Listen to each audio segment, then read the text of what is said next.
Dupu HetHeru the Terita. Dupu HetHeru the Terita. Dupu HetHeru the Terita. Dupu HetHeru. Dupu HetHeru. Dupu HetHeru. Dupu HetHeru. Dupu HetHeru. Dupu HetHeru. The crew has to do, the crew has to do, the crew has to do, the crew has to do, the crew has to do, the crew has to do, the crew has to do, the crew has to do, the crew has to do, the crew has to do, the crew has to do, the Terita. Dupu HetHeru the Terita. Dupu HetHeru the Terita. Dupu HetHeru the Terita. Dupu HetHeru. Dupu HetHeru. Dupu HetHeru the Terita. Dupu HetHeru. Dupu HetHeru. The crew has to do, the crew has to do, the crew has to do, the crew has to do, the crew has to do.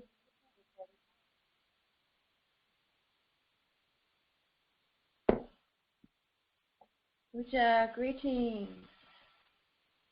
Welcome and thank you for joining me today. Those of you who are on the call live, and those who are going to join me on the replay. Welcome to the KemeTones Cosmic Sound Healing, the Sekhmet alignment. We're discussing the alignment with Sun, Venus, and Djehuty, all in Sidereal Leo. However, Djehuty has moved on to Aspolia, but we are going to talk about that tonight. We're going to discuss the application of the teachings to your self-care and beyond. We're going to be having a reading of the story of Djehuty and HetHeru from the Glorious Light meditation. And if we don't finish this reading of the story tonight, we'll finish next week and conclude with the session of the Glorious Light meditation. And I have worked with that meditation before, but never in alignment with what was going on with the stars. So this is very interesting. This is something new for me. I've never heard of this being done before, at least since I've been in this lifetime. So let's go ahead and continue. So KemeTones is a sound healing protocol that is based on acutonics. We use acutonics tuning forks. KemeTones and acutonics are similar to acupuncture, only we use sound instead of needles. The acutonics tuning forks are tuned to different planetary frequencies and also to the different corresponding Greek archetypes, the gods and goddesses associated with the planet. At KemeTones, we go back further all the way to the Kemetic and other indigenous archetypes, such as the Orisha and the HetHeru, and different representatives from the indigenous cultures. So when you come for a KemeTones, you're getting a cosmic sound healing because each one of the HetHerus represents a cosmic force of the universe. And that's why it's called a cosmic sound healing.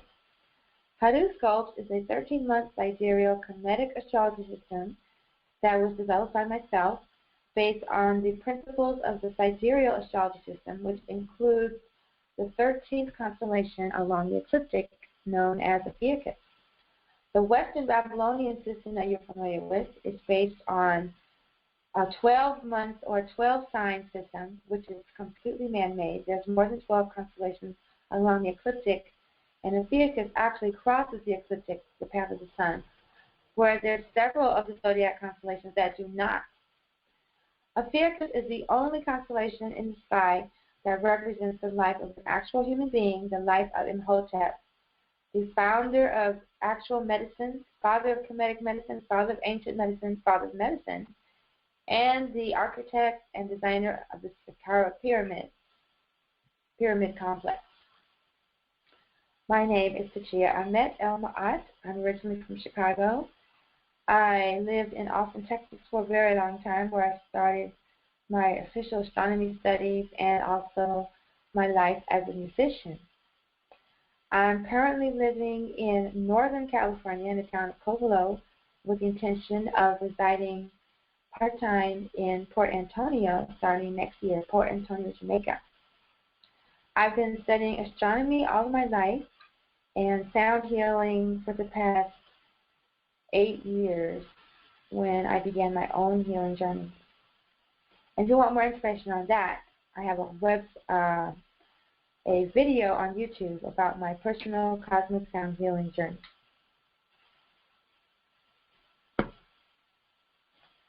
So every KemeTones session begins with a horoscope reading, and here is the chart from last week, where you can see we have this alignment with the Sun, Venus, and Mercury, all in the sign of Leo. Or horoscopes would say Ra, HetHeru, and Djehuty, all in the house of Sekhmet. And so that is what inspired the discussion last week. And here we have that Zacchaeus has moved into Aspholia. This week, the moon has moved, of course, to Aries. But what really interests me today is that Mercury has moved into, I didn't know that could happen. Mercury has moved into Aspholia with Jupiter, and Venus will be there soon. And of course, Ra has quite a bit of ways to go. Oh, excuse me. So this fascinates me because right here we have the story of HetHeru and Djehuty. And the Djehuty was here just last week and has moved. And I need to check the calendar to see when HetHeru actually moves. But that's what we're going to be doing tonight. We're going to have a reading from this myth. And we're going to see how we can apply the myth to our lives. But I don't know if you recall, previous weeks I've been talking about my journey to balance the forces of HetHeru and Sekhmet. And so tonight we're going to hear why that came up for me with this planetary alignment. So even though Djehuty has moved on and HetHeru is soon to move on, it's really important that we cover this story tonight. And so just to recap the cosmic forces that we're dealing with right now, and I'm not going to sing all the songs right now because we're going to spend most of the time talking about the story. But here we have the iconography with Ra and HetHeru, and it looks like HetHeru is giving Ra some energy or just some adorations here. And then here we have Djehuty giving some positive energies. Oh, excuse me. Some positive energy to one of the kings. I'm not sure if this is a representation of a star with a double crown. I'm going to have to look into that.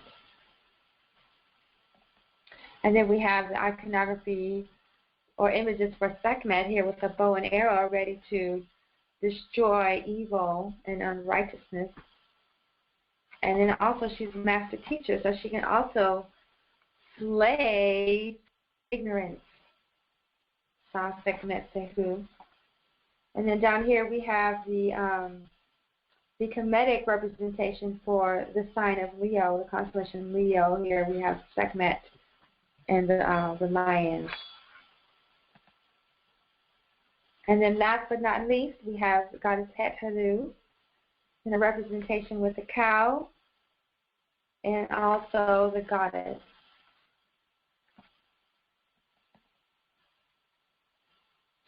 So at this point, we're going to transition into listening to the teaching segment. We had devotion last week where we opened the altar and we sang all the songs, and then we had sound healing. Tonight we're going to focus on listening to the teaching, getting more familiar with the story, so that next week we can really, really have the impact of the tuning that we're receiving while the sun is in Sekhmet. So here is, from the Shetaut Netter, from the Temple of Aset, teachings of Dr. Mwada Ashby and his partner, Dr. Karen Ashby, Sebaman Sebajah, who made this information available to us and inspired me to bring forth all these music, all these songs, and also to move forward with KemeTones. And here is the cover from the book Glorious Light Meditation by Dr. Mwada Ashby. The Glorious Light Meditation is the oldest meditation system in history from ancient Kemet. It is codified on the pyramid walls and in pyramid texts, and we are so fortunate that we're able to benefit from this practice today. So we're going to start with the reading. I have the, let me just make sure the recording is on. Yes, everything is ready.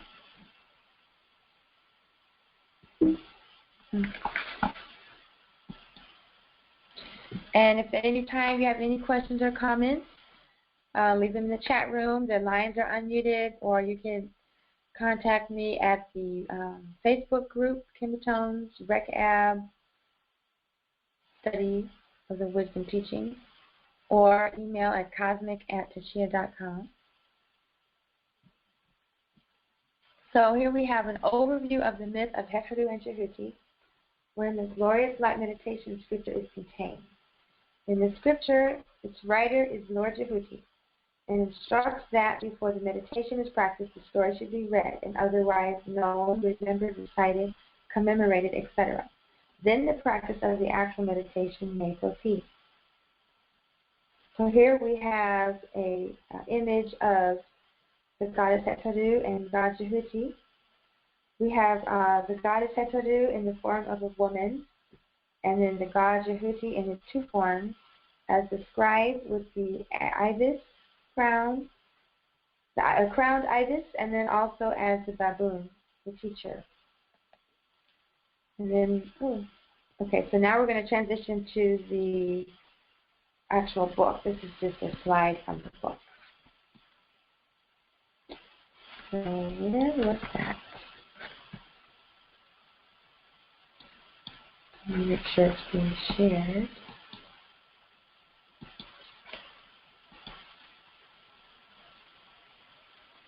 And over that.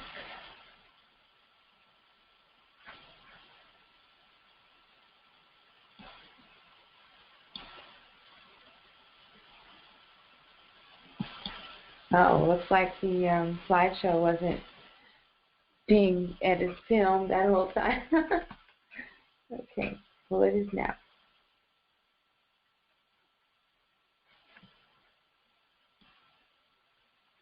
Oh, that's a shame.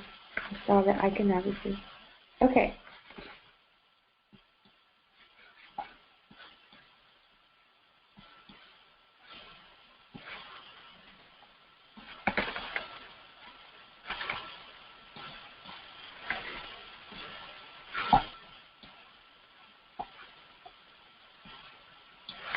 Okay, and we have this another image of the goddess HetHeru and the god Djehuty. This is the story of HetHeru and Djehuty, which was written in ancient Kemet thousands of years ago. It was told on temple inscriptions. HetHeru is the goddess of beauty and passion. She has many forms. At times she is a beautiful woman, at other times she is a cow, and for the other times she is the eye of Ra, the very scorching power of the sun itself. Ra is the creator of the universe. He is the very source of all that exists. The Djehuty, or the Tsejet, the Ennead, or the nine divinities, the primordial gods and goddesses of creation, emanated from the supreme being. Ra, or Ratem, arose out of the Nu, the primeval waters, the hidden essence, and began sailing the boat of millions of years, which included the Neteru. The Neteru of the Sauti are Ra Atum, Shu, Shafnut, Geb, Nut Asar, Aset, Set, Nebuhet. HetHeru, Djehuty, and Ma'at came into existence at the instant of creation.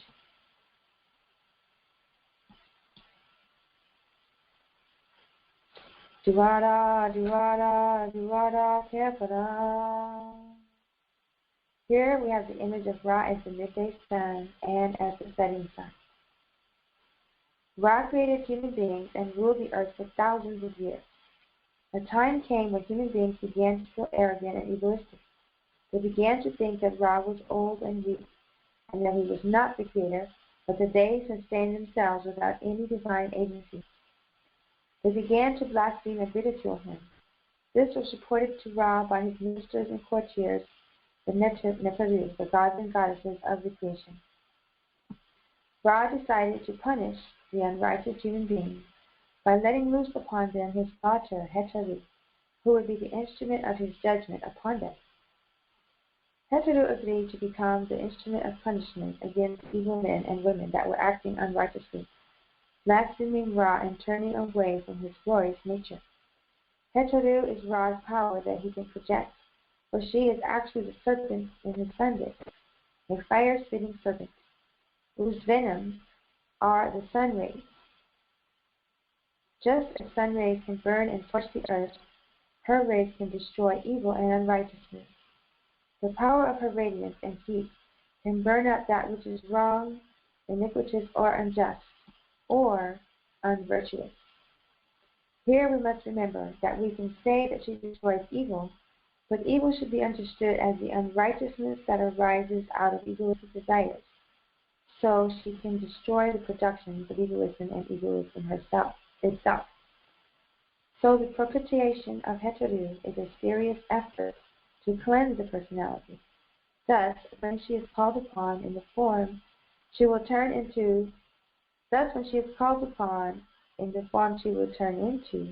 she must be properly attended to and respected. Otherwise, that same power can lose control and destroy all. So here we have the image of goddess Sekhmet, the female lioness. HetHeru transformed herself into the form of a lioness. She began to kill the unrighteous people, and then she liked it so much that she began to kill indiscriminately. She left Kemet in search of more prey, and the Neteru wondered if she would ever stop, or if she would kill everyone, including the gods and goddesses as well. When she left Kemet, the people were devastated.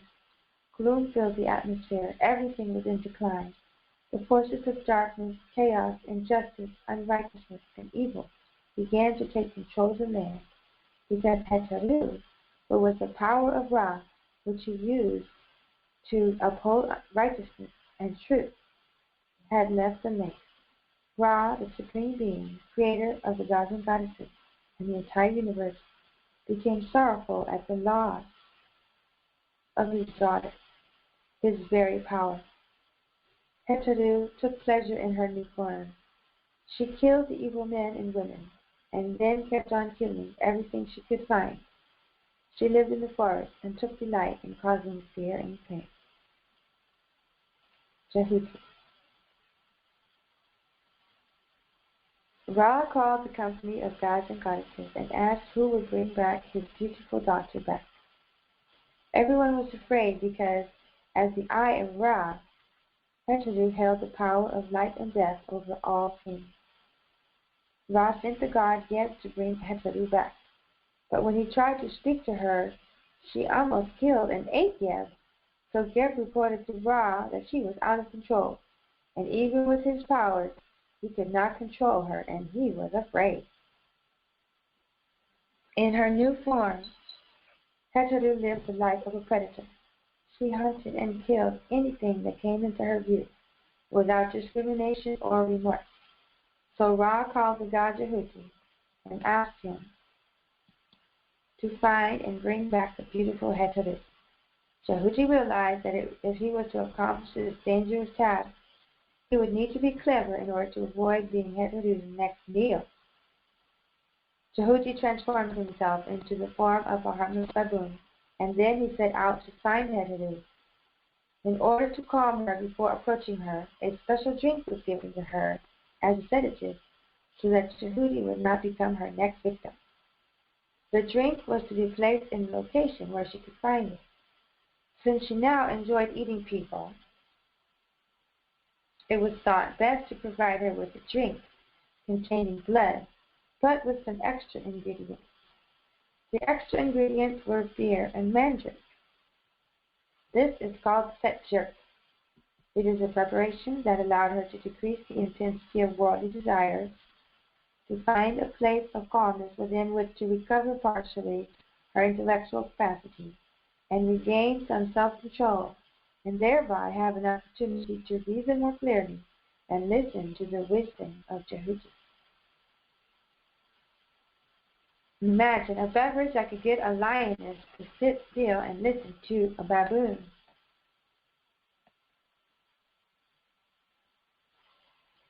He found HetHeru sitting alone, licking her paws. He crept closer to her and made noise to announce his approach. When HetHeru realized that something was approaching, she immediately took an offensive stance and prepared to fight. Then Djehuty called out, "Hail, O beautiful daughter of the sun!" As soon as HetHeru noticed that it was only a baboon, she took poise, and immediately Djehuty asked if he could speak with her.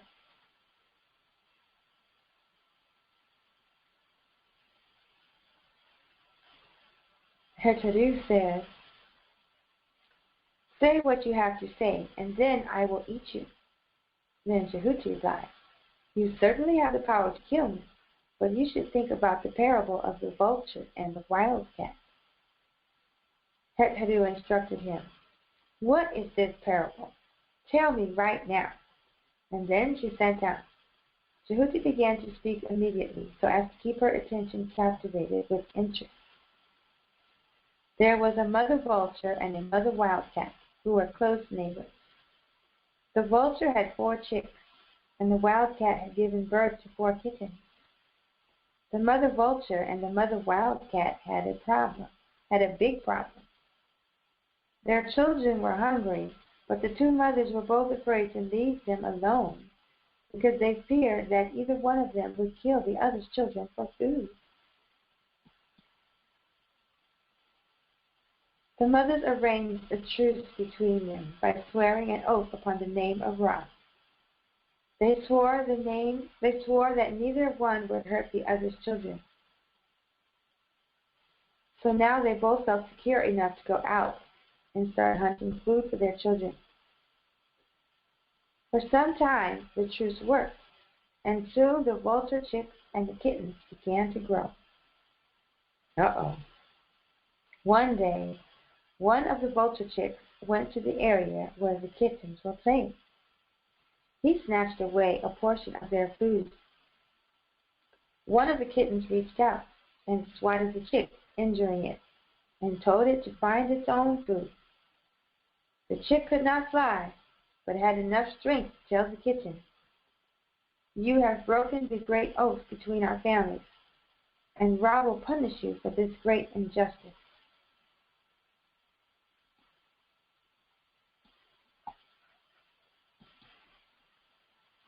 When the mother vulture returned, she noticed that her chick was lying on the ground, so she figured that the wildcat had broken her promise. The next time the wildcat left to go hunting, the mother vulture killed all of the kittens and brought them back to her nest for food. When the mother wildcat returned, she realized that the mother vulture had killed her kittens. So she cried out to Ra, "O Divine One, who upholds justice and righteousness, punish the evildoer who has broken the oath which was sworn upon your name." Ra heard this plea and set the plan in motion to carry out the punishment for this transgression. The next day, as the mother vulture was hunting, she came upon a campfire which had a portion of meat being cooked, and there was no one in sight. She swooped down and grabbed it, and quickly returned to her nest, and dropped it there for her chicks to feed on. She had not noticed that there was a smoldering piece of coal attached to the meat. The nest caught fire, and the 3 chicks were burnt to death. Noticing this, the mother wildcat yelled out, "You killed my children, and now Ra has punished you."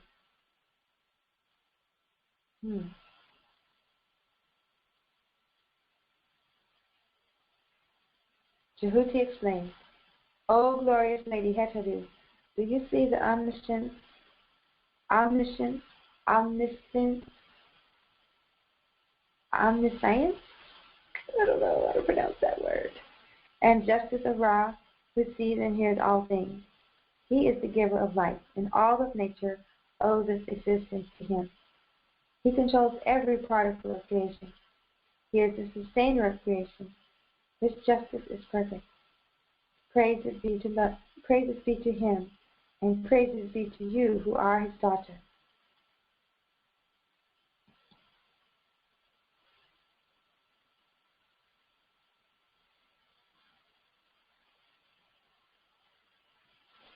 HetHeru began to reflect upon the meaning of the parable, and she began to remember her father and the wonderful relationships they shared in the past.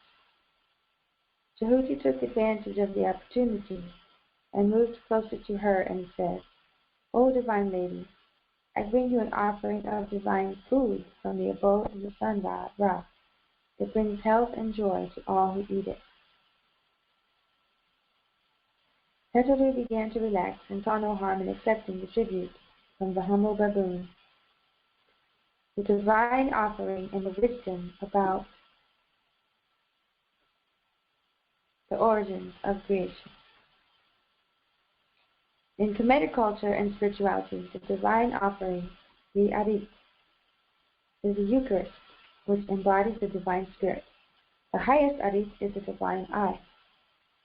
As the beautiful goddess, now in her lioness form, consumed the offering, Djehuty began to speak again.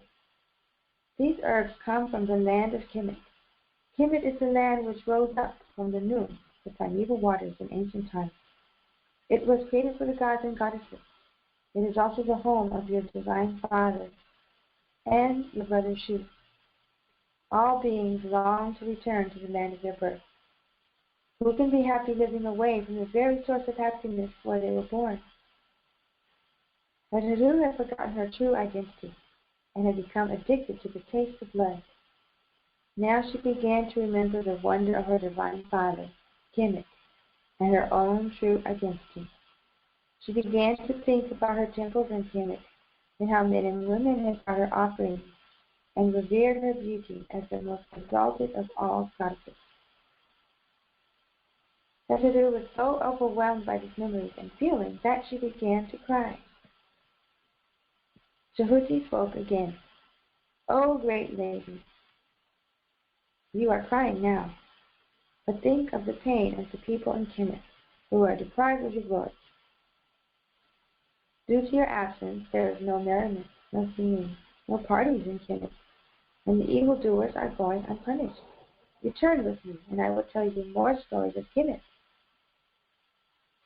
As soon as she heard this, HetHeru realized that he was trying to get her to go back to Kemet, and she became exceedingly angry. She growled and made terrible sounds, and Djehuty immediately prostrated himself and begged for mercy in the name of Ra. "O divine lady, before you kill me, listen to this important parable about the 2 vultures."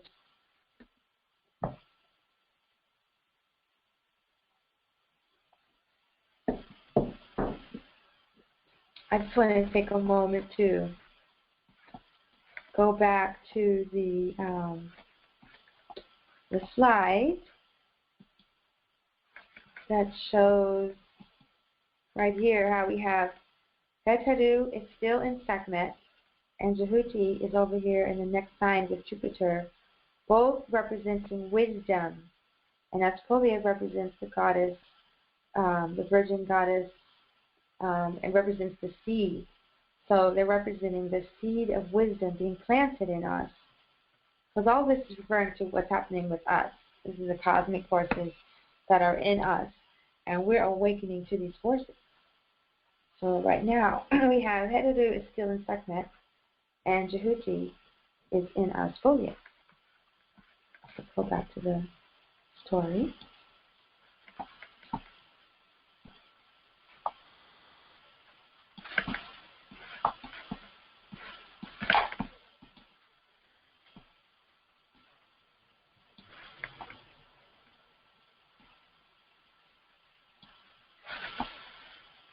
Okay. The second parable.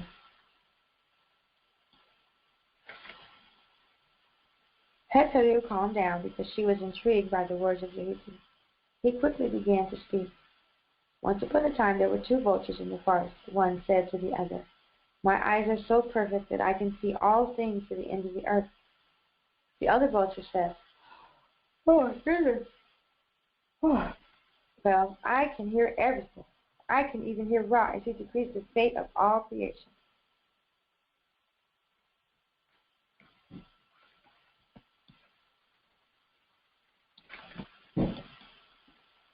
The two vultures debated about which gift is better.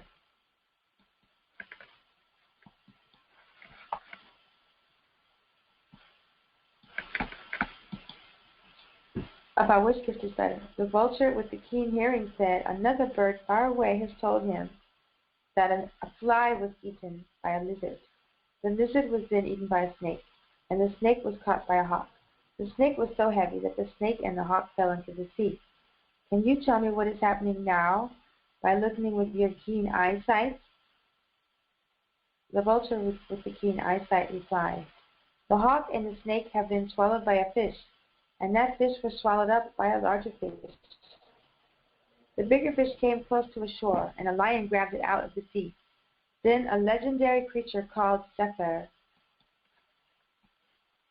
or griffin in English, flew to the area and carried off the lion."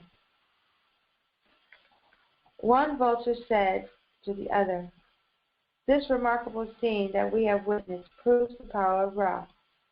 Even the existence of the fly was noticed, and the consequence of killing will be punished by one's own death. But how is it that the Sefer has survived all of this?"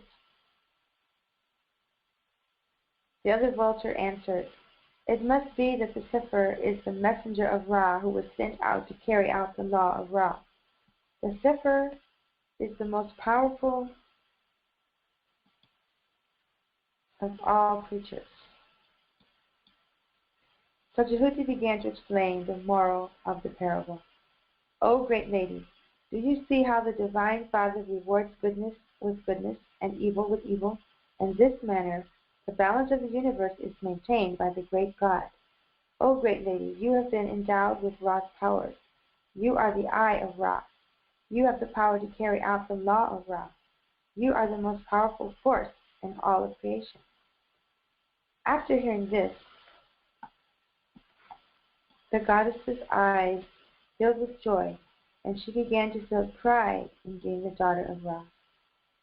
She told Djehuty, "You may now relax, humble one. I no longer desire to kill and eat you.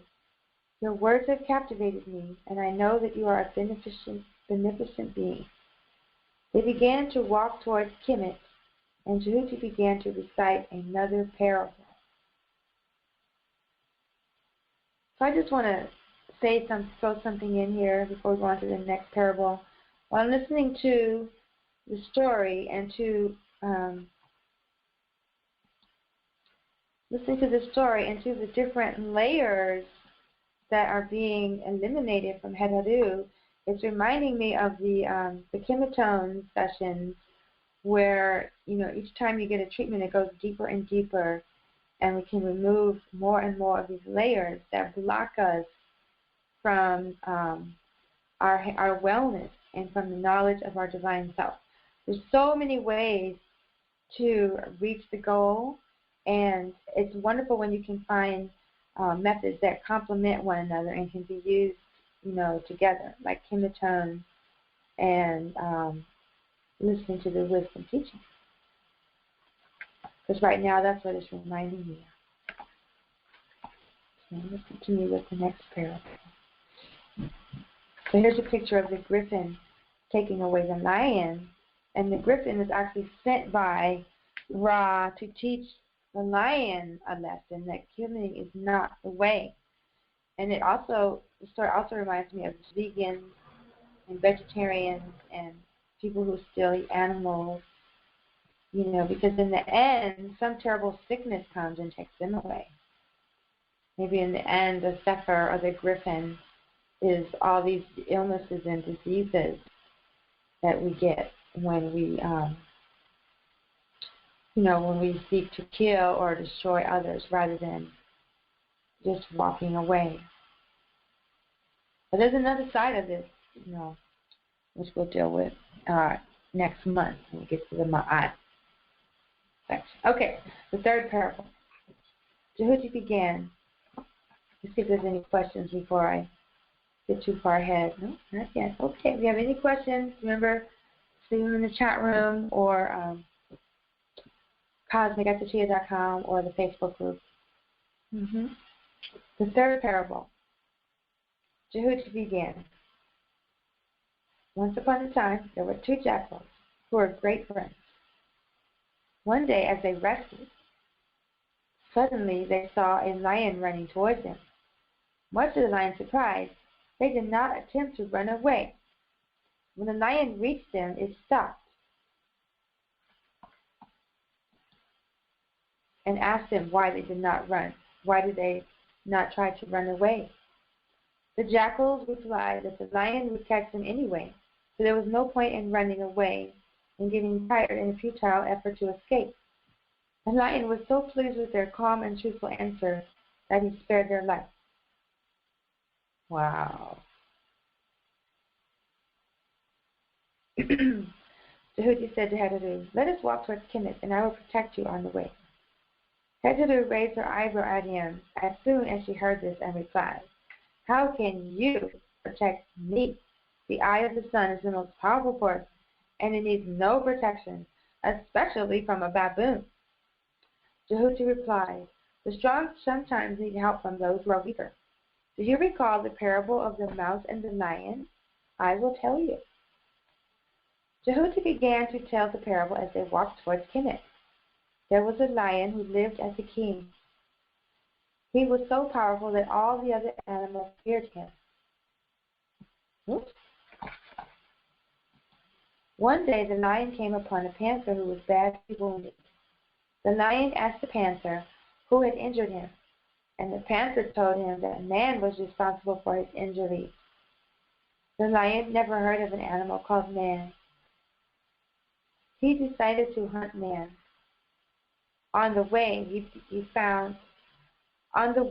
to find man, the lion met a mule, an ox, a cow, a bear, and another lion.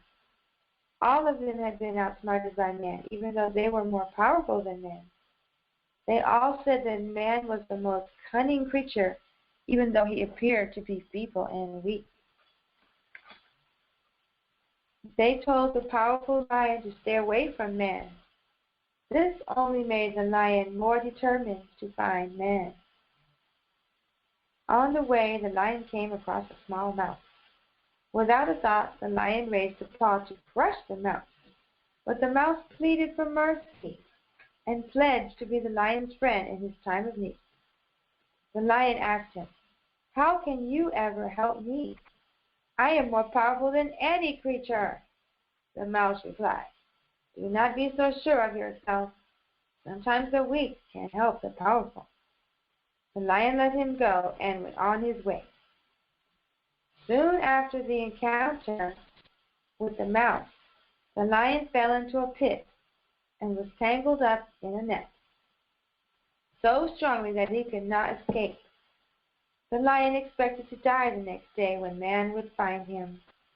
The lion heard a screeching little voice. It was the little mouse. The mouse worked upon the ropes all night, and before man could come to check the net, the lion had been freed from the death trap. So, great lady, Djehuty began, every power will someday meet a higher power, and the weak can sometimes help those who are strong. Conclusion. As they entered Kemet, the goddess was met with praises from the people who were rejoicing at her return. Before entering the city of Waset, also known as Thebes, HetHeru lay down to rest. She fell asleep, and the watchful eye of Djehuty looked after her as she withdrew into the land of slumber.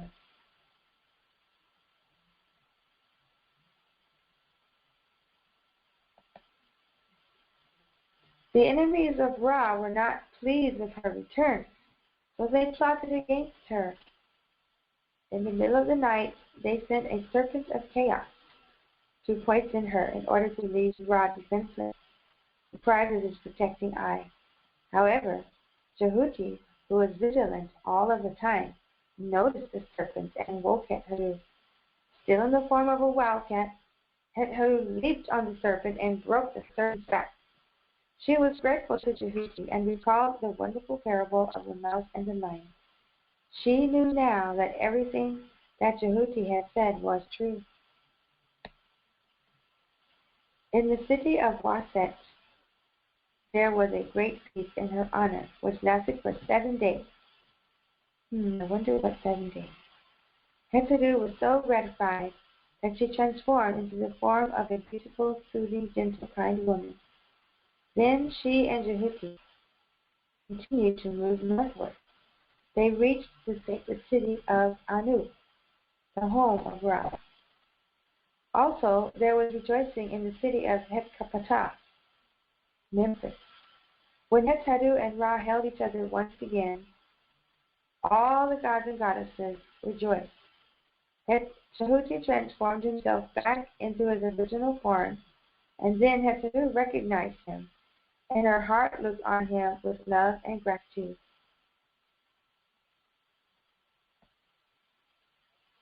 Okay, well that concludes the story of Djehuty and HetHeru. And I think there's another section, a gloss. So, we'll go over that next week, and then we'll conclude the month of Sekhmet with the meditation. And by that time, I am pretty sure that HetHeru will have moved on to the next sign. She will have moved beyond her Sekhmet energy phase. And I will have learned how to balance it. I think last week, though, I did sing a song that's helped me a lot. Oh, it's here. All week. So I'm going to sing that song now. Because it's a balancing song. Ah! It's a big screen. I don't know if I like this. It's like a time delay.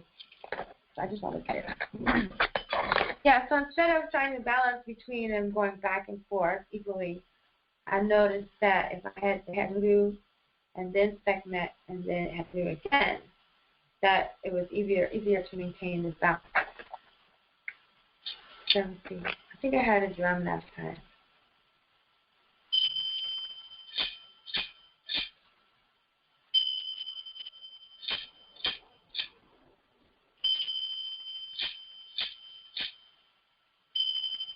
See there, I'm doing it back and forth. Let me try.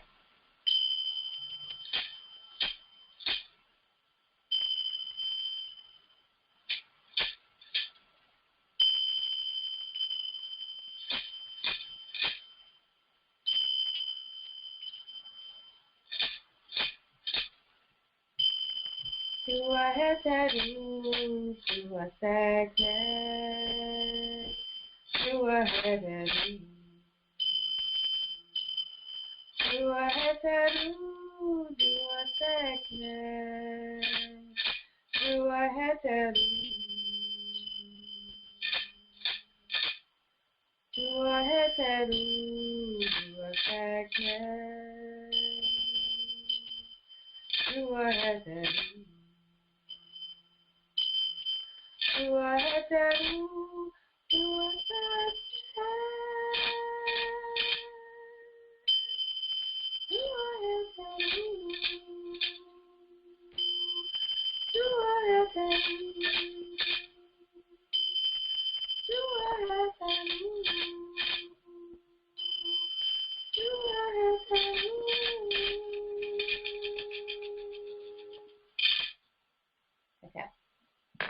yeah, so that's my secret for balancing those energies. Is start with HetHeru, then go into Sekhmet, then close out with HetHeru, and then start again. Don't try to just go back and forth. Yeah, it didn't work. Okay. I still don't know how to work this camera. Yeah, well. There we go. Okay. All right, so now we're going to transition into the sound healing session.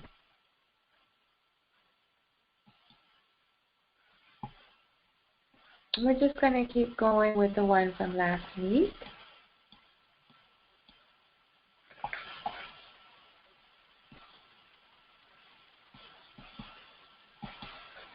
Yeah.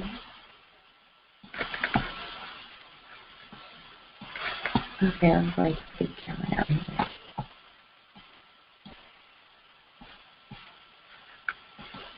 Yeah.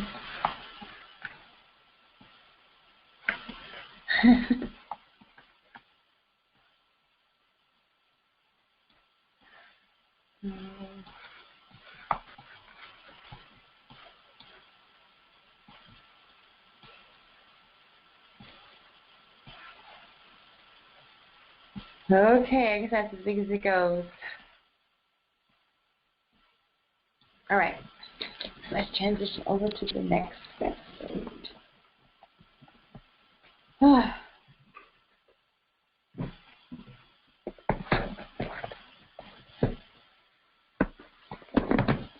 Speaking of mouse, as you recall, last time my button kept sticking. So now I'm actually using a mouse on my laptop, and I'm still not used to that either. Sorry.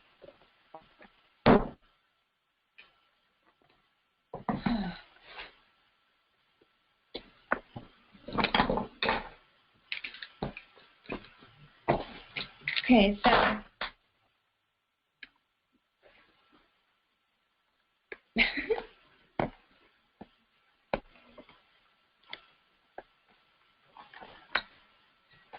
all right. Let's see, I have the altar set up. Let's see if it's all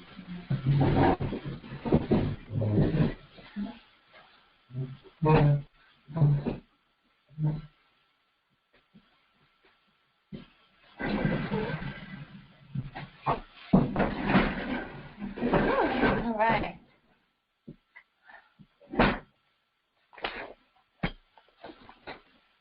Okay, so we're going to remember the lesson, the teachings about the energy of HetHeru and the parables from Djehuty that were able to allow her to transition, to ascend to a higher state of consciousness, to remember her divine self. So that's what our treatment is going to be about today. That's been my intention for the time I've been working with these energies, is to get more comfortable with my Sekhmet energy, to not be afraid to use it, and then the power to draw it back. Because, you know, I don't know if you recall, I had all that trouble with the apartment building with the court, and sometimes I lost it at the courtroom. Like when the time the judge threatened to kill me and stuff like that. So it's good to have this ability to be able to pull it out and not be afraid to pull it out and then pull it back. So we start all the treatments on the feet. Where's the other camera fighter?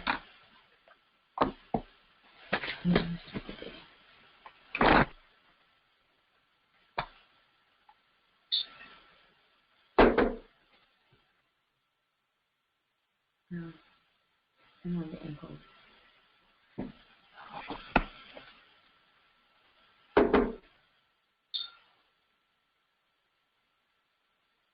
Now for the ball of foot.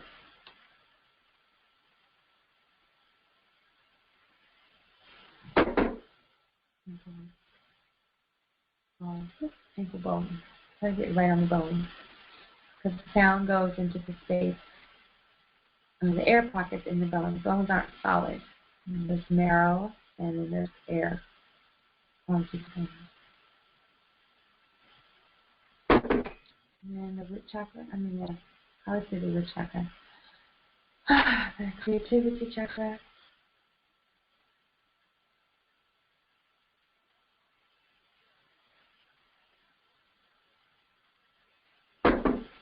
Heart chakra.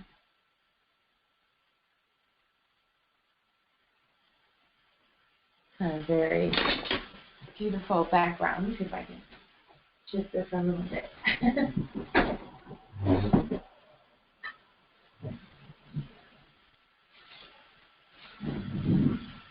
Yeah, that's a little better.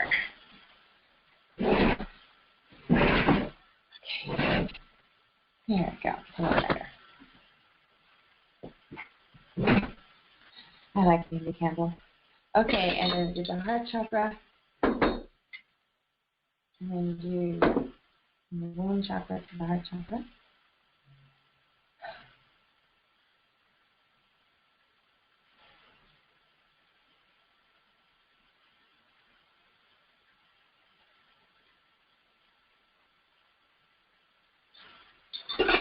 All right, so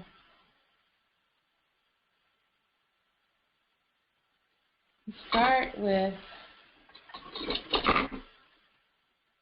the sun and HetHeru.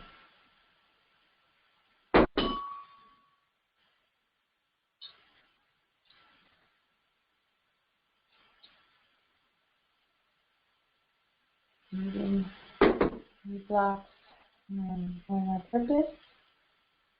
Moving blocks from manifesting our heart's desire. Moving blocks from seeing our purpose, our mission to come into the world and fight injustice, help eliminate ignorance and unrighteousness. Okay. That's why HetHeru was sent to earth by our Father Ra. And so we're sent to earth by our Creator. When we move up, we're eliminating blocks. And when we bring down, we're manifesting our vision. Okay.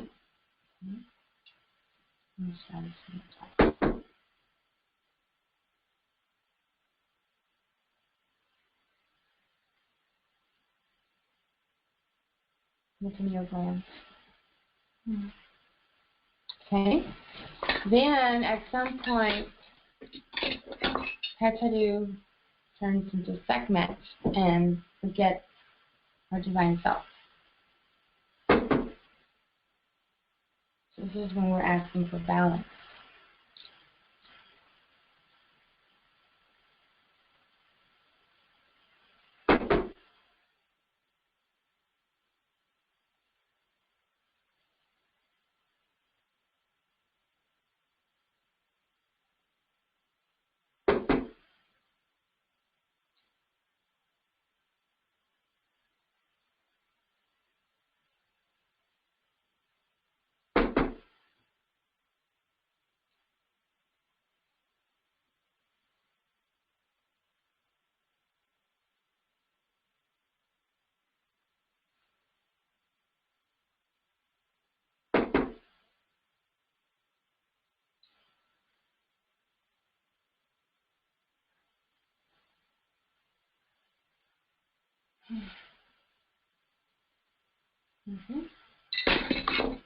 And then,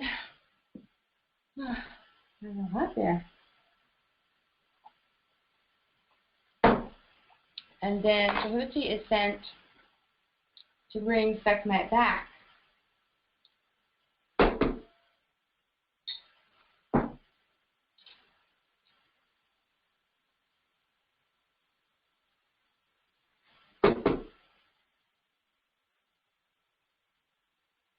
Ooh.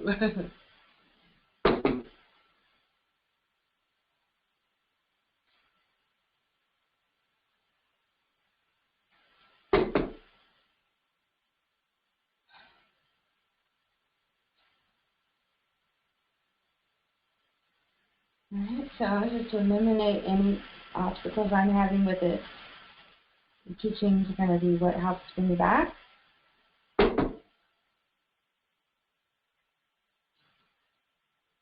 And seeing, like I said, to get the parables locked in my mind, so I'll be able to see examples of them playing out in my daily life, and that's going to remind me. So I'm setting this like a hologram, right? And then Djehuty and HetHeru.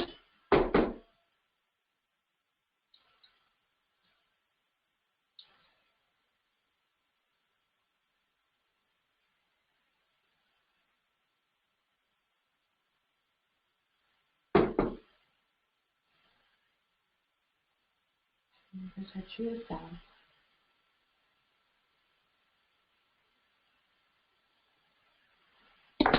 And returns home with love. All right. Let's see how this plays itself out.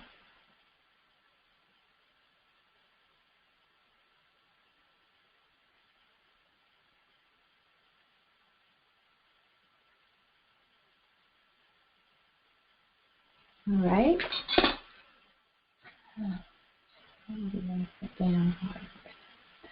All right, and then I'm going to do some of the extraordinary vessels, the same ones from last week, the yen, cow, and the ren.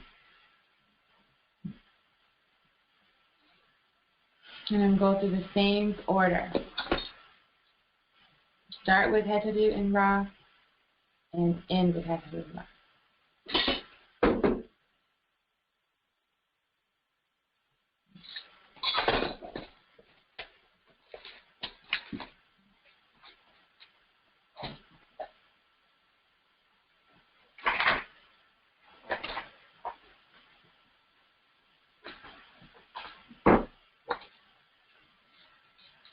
Make sure that's what I want to do.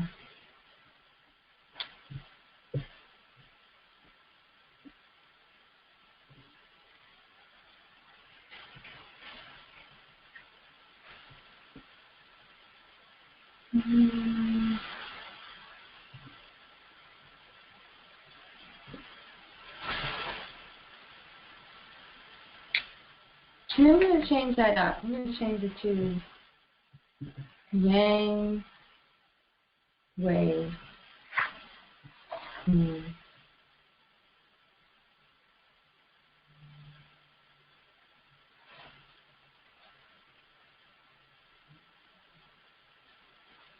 Okay, yang cow and yen cow. Yeah, because they both have to do with eyes. In fact, let me do something with the eyes before I move on there. A little bit more with the eyes.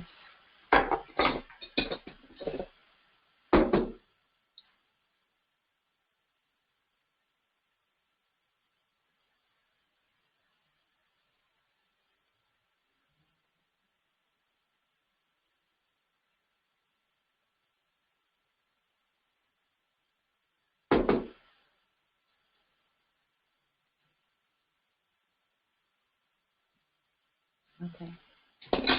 All right, now I'm going to do those extraordinary vessels. Let me just type that in. Yang, cow, and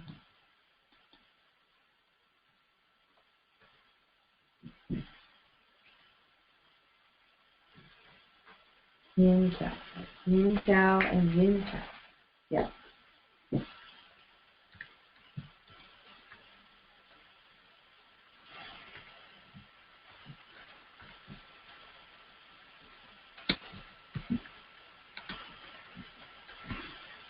Okay.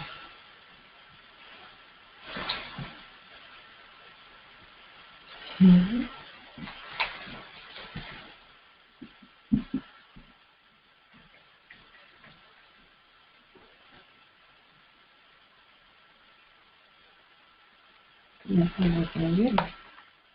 Always double checking myself. I'm not gonna stop double checking. Okay.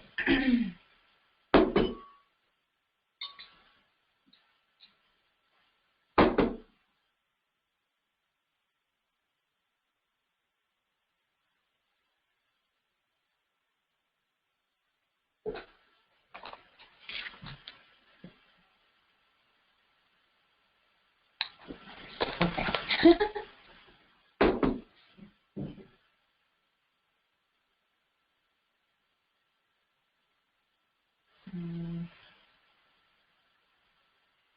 Let's do that.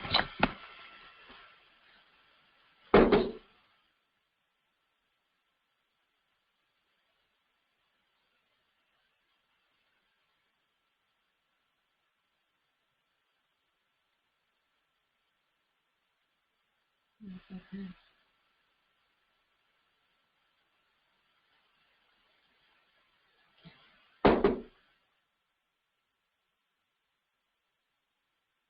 So what did I say? Start with HetHeru, then go to Sekhmet, then back to HetHeru. Is that what I said earlier? Yeah. Yeah, good.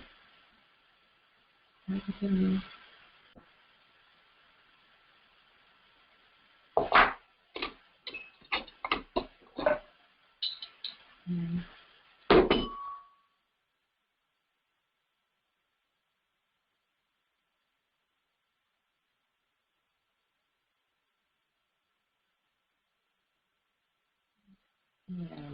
I'll figure it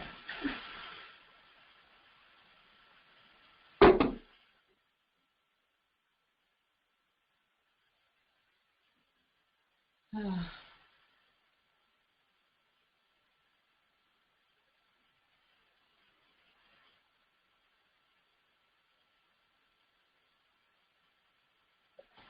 Yeah, and Djehuty comes along. Whoa.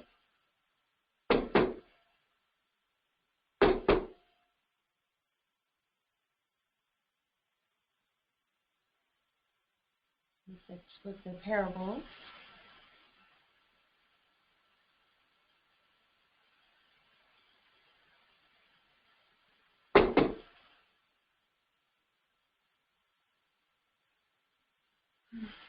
So the going up the chakras like that removes blockages. Then the extraordinary vessels creates the links. And then when we come down with the to the higher frequencies, that's when it manifests. So that just came to me right now. So I'm going to have to write that down.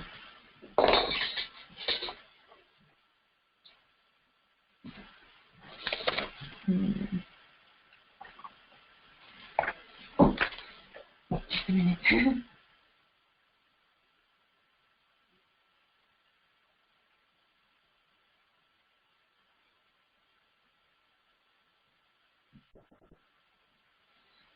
And then extraordinary vessel.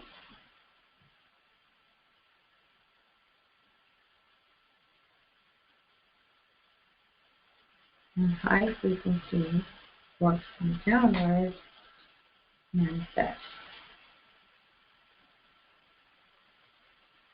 Brilliant! And then the other one was HetHeru.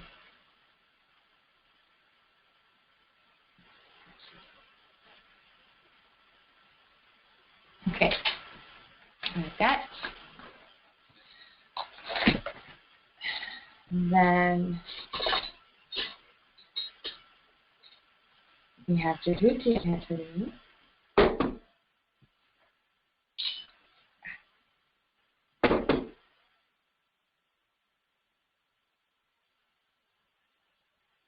Yeah, that's pretty good. I like it.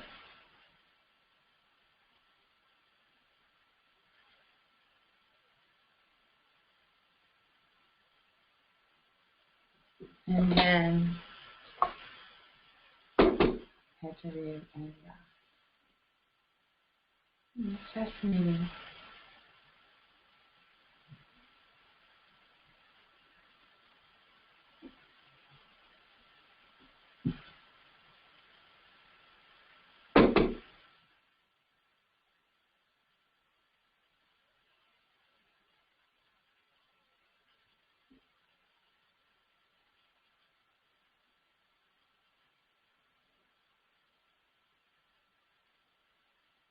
Alright. And the other one, yin cow and yang cow. That was yin cow. Yin cow. So since that one started on the foot, the other one, this one's going to start. That one started on the right foot to the left hand. This one's going to start on the right hand. That one's on the left foot, the right foot to the left hand. This is going to start on the right hand to the left foot. Okay. And I want to do anything else for this one? That one was for the eyes. What is that for this one?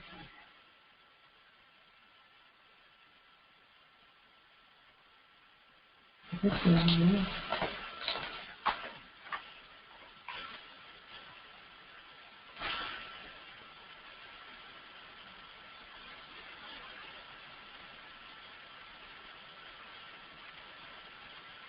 Yeah. That's why I still have to look at my chart because I still get mixed up. Okay. This one is going to go from the left foot to the right hand with the yang side. I was looking at the wrong one. All right. That's why, even after all this time, I still check because there's like a million combinations.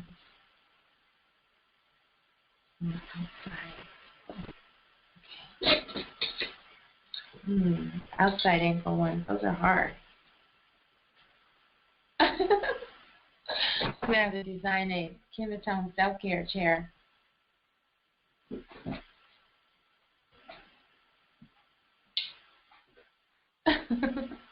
There we go.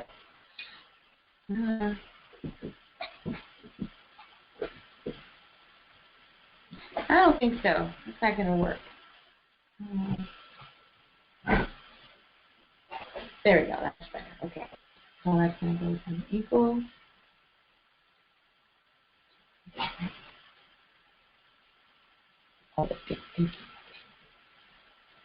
Okay.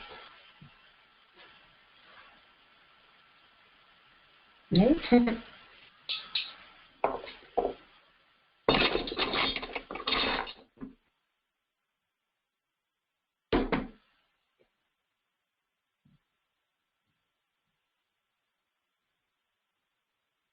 Here, we did it.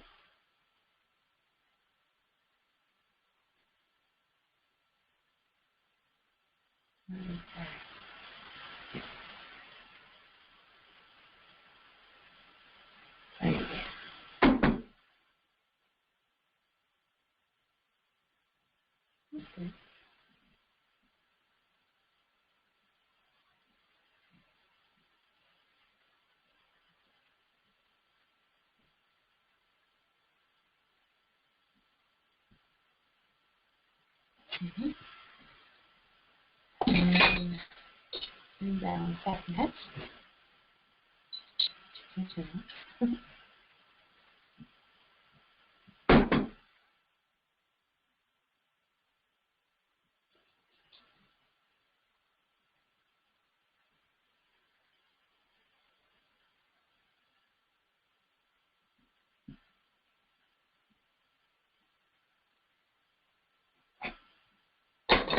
And this is Djehuty. Copy called in.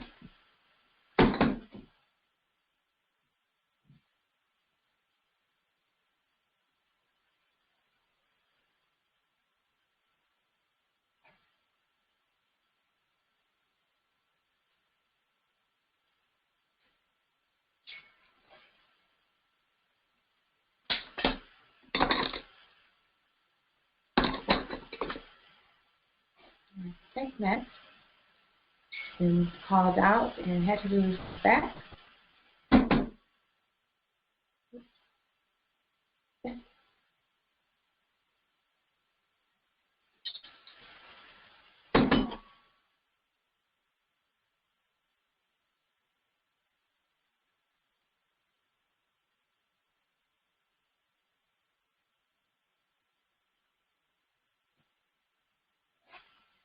And is rock. Yeah, I like this. It's gonna work.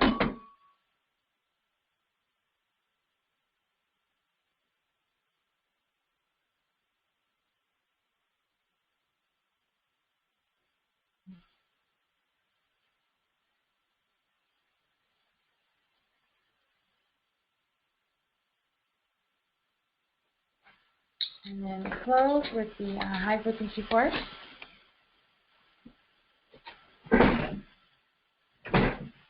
Sekhmet is still blazing away back there.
All right.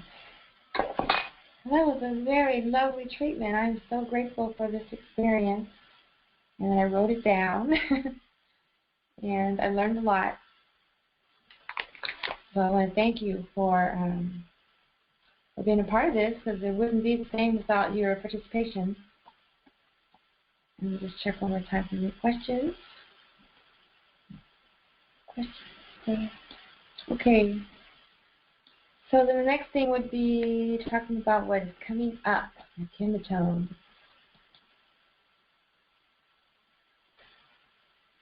And that is always going to be something about reggae wellness. Well, I just got back from the Reggae Wellness Week, and we're already planning our next one. And look for new blog posts and coaching programs, the Reggae Wellness Association, lots of new wellness products coming your way. It's very exciting to be a part of this movement. And then next we have the KemeTones Level 1 Certification Retreat coming up in Portland, Jamaica, January 8th through 16th. Next Wednesday, August 31st, 5 o'clock, same place, freecosmoscall.com/cosmos4.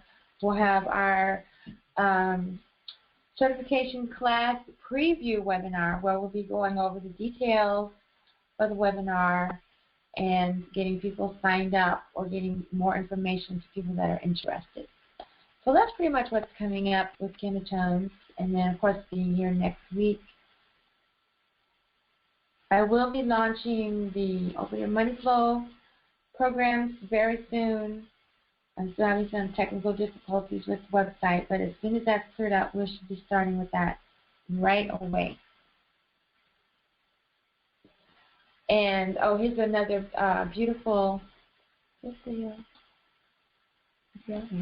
beautiful Blue Lagoon.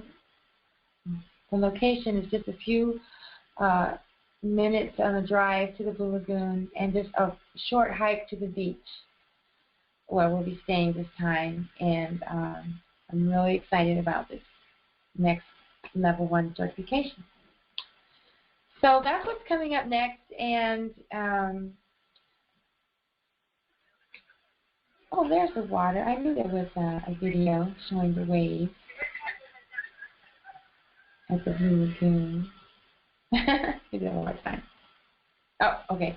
And so last week we closed out with a beautiful meditation.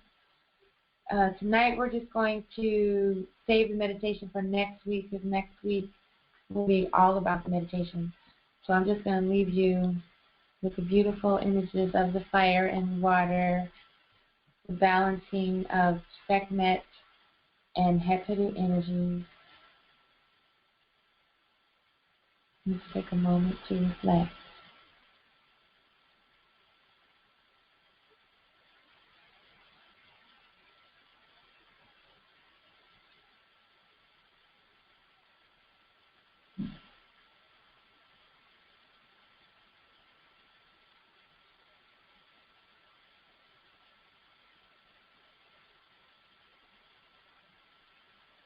All right, well, thanks again for joining me with this session, and I look forward to meeting you all in person someday, either a one-on-one session or coming to a class or a workshop or a special event.